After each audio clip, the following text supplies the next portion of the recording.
ابھی ریسنٹلی میں نے ساحل ندیم صاحب کی بڑی عجیب بات سنی. پہلے تو مجھے سن کر جو ہے اس پہ یقین نہیں ہوا.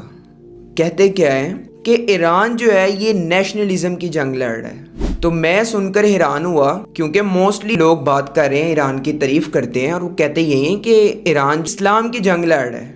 لیکن جب میں نے تھوڑا غور کیا تو مجھے پھر ان کی بات یہ سمجھ آئی کہ انہوں نے یہ کیوں کہا. کیونکہ ذرا سوچیں آپ کہ جب لاکھوں مسلمان غزہ کے اندر، عورتیں، چھوٹے بچے، کتنے سالوں سے جو ہے ان کے اوپر ظلم ہو رہا ہے اور وہ قتل کیے جا رہے ہیں، تو تمام دنیا کے ممالک جو ہیں وہ تو بالکل خاموش ہیں. لیکن یہ بات میں ضرور کہوں گا کہ ایران وہ واحد تھا کہ جو تھوڑا بہت ایکشن لے رہا تھا، باقی تو بالکل سائلنٹ بیٹھے ہوئے تھے، کسی قسم کی کوئی بات ہی نہیں. لیکن ہم یہاں پر بات یہ کر رہے ہیں کیونکہ اللہ کے نبی نے ہمیں یہ سکھایا کہ جیسے تمہارے جسم کے ایک انگلی میں بھی درد ہو، ہمارا پورا جسم جو ہے درد محسوس کرتا ہے. تو انہوں نے کہا تھا کہ اگر تمہارے کسی مسلمان بھائی کو درد میں دیکھو نا تو تم بھی ایسے ہی درد محسوس کرو جس طرح تمہیں اپنے جسم میں درد ہو تو تم محسوس کرتے ہو. تو ہمارا دین اور آپ صلی اللہ علیہ وسلم کی تعلیمات ہمیں یہ سکھاتی ہیں. اب ہم دیکھتے ہیں تو پھر ہمیں یہ بات سمجھ آتی ہے کہ جب ایران پہ ایگزسٹینشل تھریٹ آیا تو پھر ان کے وہ جو بیلسٹک میزائلز اور ان کی جو پاور ہے وہ دنیا کے سامنے آئی کہ یو ایس کو اور اسرائیل کو جو ہے وہ ٹیبل ٹاکس پہ لے آئے. تو یہ پاور جو ہے یہ کہاں تھی جب وہ اتنے عرصے سے وہاں پر ظلم ہو رہا تھا مسلمانوں کے اوپر.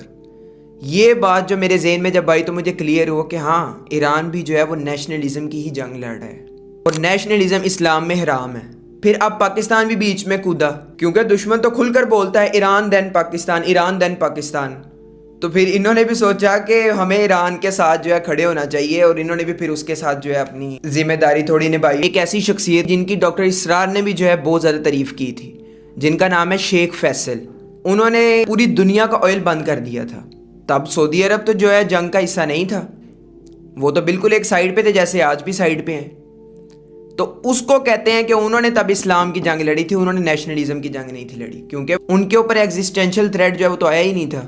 لیکن انہوں نے پھر بھی جو ہے اتنا بڑا قدم اٹھایا. ہم مسلمان جو ہیں بہت زیادہ نیشنلزم کی بیماری کا شکار ہو چکے ہیں. ہم جان کی بازی صرف اور صرف تب لگاتے ہیں جب اپنے گھر بار، اپنے مال و دولت، اپنے بیوی بچوں، اپنے خاندان کے اوپر جب جو ہے نا آفت آ کے کھڑی ہوتی ہے تب ہم اپنی جان کی بازی لگاتے ہیں. جبکہ اللہ کا دین اور آپ صلی اللہ علیہ وسلم کی تعلیمات ہمیں یہ سکھاتی ہیں تمہارے مسلمان بھائی پہ اگر تکلیف آئے تو تم نے اس کے بالکل ساتھ کھڑے ہو جانا ہے، اس کا ساتھ دینا ہے اور تمہیں اس کی تکلیف محسوس ہو. اب جب تکلیف محسوس ہوگی تو خود بخود آگے سے جو ایکشن ہوگا.